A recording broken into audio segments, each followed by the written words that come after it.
Continuamos con En Blanco y Negro. Continuamos conversando con el licenciado Jorge Yescas. Hablábamos antes de ir al corte de este problema del crimen organizado que debe de enfrentar el nuevo. Vea, don Juan tomó como bandera de lucha y le dio muy buen resultado la policía. La policía de hecho, militar. creo una organización. La policía militar, ¿verdad? Pero no es así que va a combatir el crimen organizado. Es con toda política de Estado, sincronizada con las diferentes instituciones, sincronizado por lo menos con los países de Centroamérica, Estados Unidos y México, ¿verdad? Porque este es un problema internacional. Yo no le veo hasta este momento, don Juan no ha presentado cuál va a ser esa política, porque hizo a un lado la Comisión de Reforma de la Seguridad Pública, que tiene alrededor de una docena de proyectos de leyes, que no los han tocado, que no los han revisado, que están engavetados. Entonces no sería justo que el esfuerzo que ha hecho esta comisión, a un costo muy elevado para el país, porque se les paga sueldos muy elevados, entonces que eso quede abandonado. Por un lado, ¿verdad? Por otro lado es un esfuerzo, un compromiso, que lo correcto es recurrir a revisar esos proyectos, a corregirlos, lo que hay que corregirles, no hacer otro esfuerzo. Yo tengo entendido que hay unos proyectos que son bastante buenos, entonces no estar inventando otras cosas, más gastos para Honduras, más tiempo retardado. Hay que pasar a depurar la policía rápidamente. Yo no sé realmente por qué se han tardado tanto, porque hacen unas investigaciones que parece que han más de 1,000, 4,000, no sé cuántas personas de la policía como que han sido ya investigados y siguen ahí. Entonces, yo creo que hay métodos más rápidos. Hay policías, oficiales de policía que son muy buenos, son verdaderos profesionales, honestos y capaces. Usted agarra a esos policías, ellos conocen su institución y rápidamente usted, en necesidad de andar haciendo tantos exámenes, usted depura esa policía, ¿verdad? Usted depura esa policía, busca una forma de insertarlos en la sociedad, porque si hay policías que están vinculados con el crimen organizado, los saque de ahí bien preparados y se van a incorporar al crimen organizado. Entonces hay que darles la oportunidad de insertarlos en la sociedad, ¿verdad? Con préstamos, enseñándoles a hacer otros trabajos, buscar cómo se insertan, no dejarlos sueltos. Pero eso se puede hacer rápido. Mire, en Georgia, la república que era de la Unión Soviética, desbarataron todas las policías, comenzaron de cero. Cuando usted ve el diagnóstico de Georgia, ¿verdad? En materia de registro de las personas, en materia de población, en materia de policía, en materia de corrupción, usted del diagnóstico dice, ese es Honduras. Pero vaya a ver usted hoy, ellos hicieron borrón y cuenta nueva. En impuestos sacaron a toda la gente de impuestos y nombraron gente nueva, en la policía gente nueva, ¿verdad? En el registro de las personas, equivalente allá, gente nueva. Y hoy es un país, ¿verdad?, que no tiene corrupción, que allá castigan al corrupto, que lo encuentran. Y es un país que tiene un desarrollo impresionante solo combatiendo la corrupción.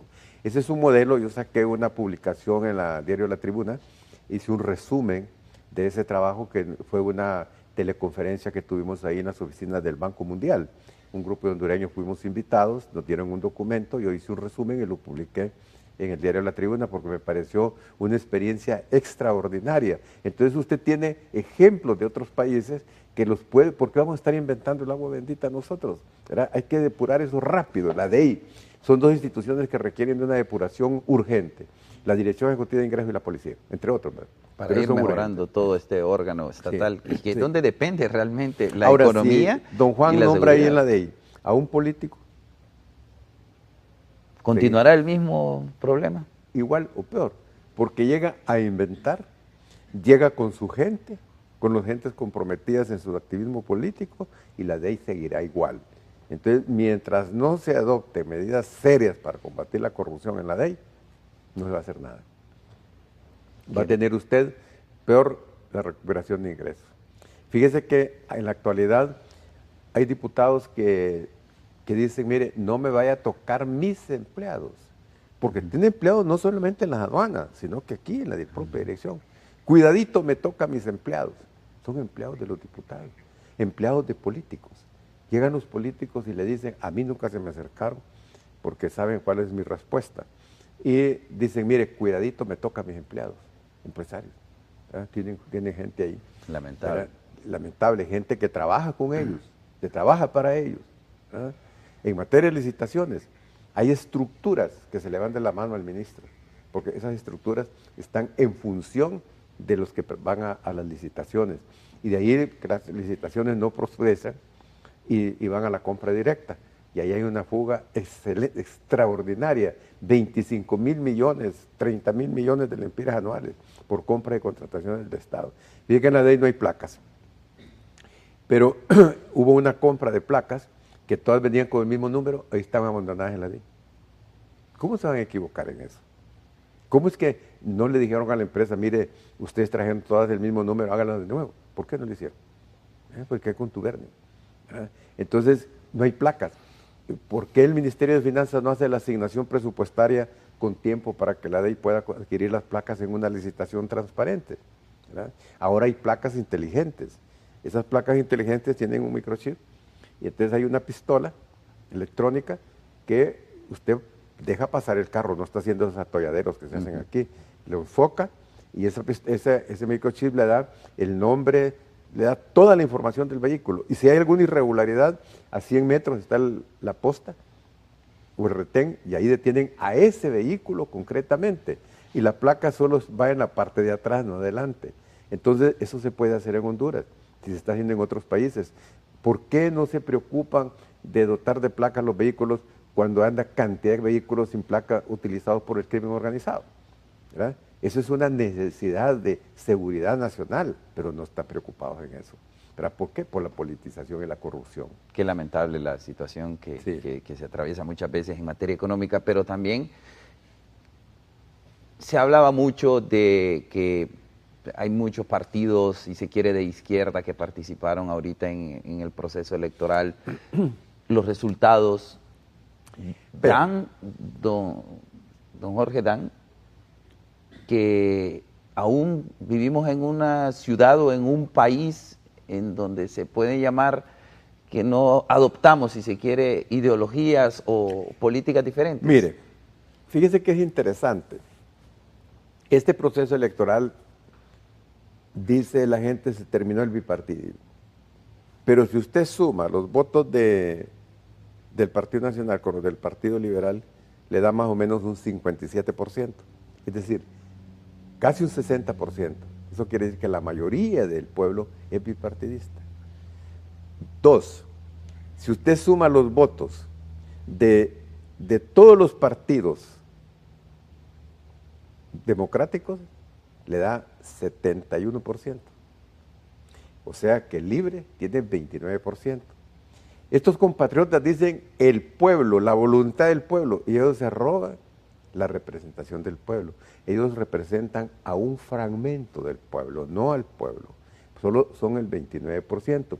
Pero de ese 29% de Libre, ahí hay muchos que no son comunistas, que son liberales resentidos por lo que pasó en junio, que ojalá lean el informe de la Corte Interamericana de Derechos Humanos para que se den cuenta que fue una sarta de mentiras todo lo que hubo aquí y que rectifiquen y que vuelvan al Partido Liberal. Hay muchos desmentir ya sobre lo que pasó en junio. No han leído el informe de la Comisión de la Verdad, no lo quieren leer. Y ahí está qué fue lo que realmente pasó en Honduras. Entonces, pues, esos liberales resentidos se fueron para Libre, pero no son comunistas. Muchos de ellos tienen que retornar al partido, debe retornar al Partido Liberal. Los de la izquierda conservadora, izquierda fundamentalista, es nada más un 3% de la población. De una izquierda gremialista e intelectual, suma más o menos un 11% en total. Entre la izquierda fundamentalista conservadora a una izquierda intelectual y gremialista, anda en un máximo del 12%. ¿Verdad? El resto es gente democrática. O sea, el 82% de la gente es democrática, quiere vivir en democracia, no quiere vivir en regímenes dictatoriales oprobiosos como el de Venezuela, donde es un verdadero y rotundo fracaso. como el de Corea del Norte. ¿Quién puede ponerte ejemplo de Corea del Norte? Si es una aberración para la humanidad. Fíjese que hace poco fusilaron 90 personas. ¿Sabe por qué? Porque les encontraron pornografía, libros pornográficos y la Biblia. Lo fusilaron en público. En Cuba, yo soy asiduo lector de Granma y me gusta mucho leer los discursos de Raúl. Raúl, con una gran nostalgia, dice algo: el pueblo cubano perdió la moral y la ética. Pero con tristeza, ¿verdad? Y un pueblo que pierde la moral y la ética, dice, ya no tiene salvación. Y dice Raúl, uno de los problemas graves que afecta a la revolución cubana es la corrupción generalizada, la inmoralidad del pueblo. Lo dice Raúl Castro, después de 60 años, cuando hubo tanta esperanza en la revolución cubana, que iba a ser la transformación de un país latinoamericano en una verdadera sociedad justa, sin discriminaciones, con libertades. Y hablando de libertad, dice Raúl, en una crítica feroz a la prensa cubana. La prensa cubana tiene que ser crítica, tiene que ser propositiva, tiene que denunciar la corrupción, tiene que denunciar las injusticias. Y reclama la prensa, que es una prensa servil, dice, ¿verdad? Entonces, pero caramba, Dios santo, si en 60 años han tenido amordazada la prensa, esa es la prensa que os crearon, esa es la prensa que os educaron. ¿Cómo va a tener una prensa libre? ¿Verdad? Si cuando había un periodista que hacía una mínima crítica iba a la cárcel, al exilio o al paredón, ¿verdad? Y ahora que Raúl se queja de tener una prensa servil, no crítica, ¿verdad? Entonces, ¿ese es el régimen que usted quiere para Honduras? No, pues. ¿Quiere usted un gobierno como el de Venezuela? No, pues, ¿verdad? Que, bien dicho, a veces no le dicen Maduro, sino que Maburro, ¿verdad? Porque imagínese, usted habla con un pajarito, ¿por qué no habla con un sopilote?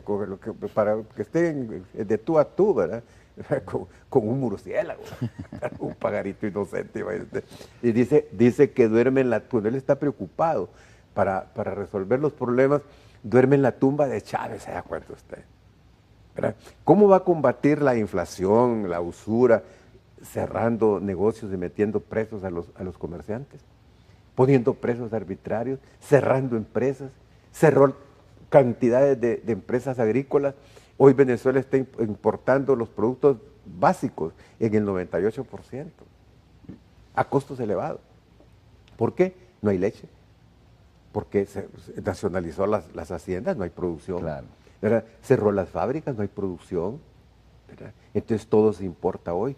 ¿Y quién va a importar ahora cuando algo que a usted le costó $1, él lo pone a 50 centavos? Es absurdo. Sí. ¿Cómo va a importar barato si usted compra el dólar por el bolívar, 6 bolívares por $1, pero en el mercado negro cobra 40? ¿verdad? Y no dan divisa, entonces tiene que comprar en el mercado negro. Y tiene que poner los precios del mercado negro, lo compró porque no perder. Entonces él está nacionalizando.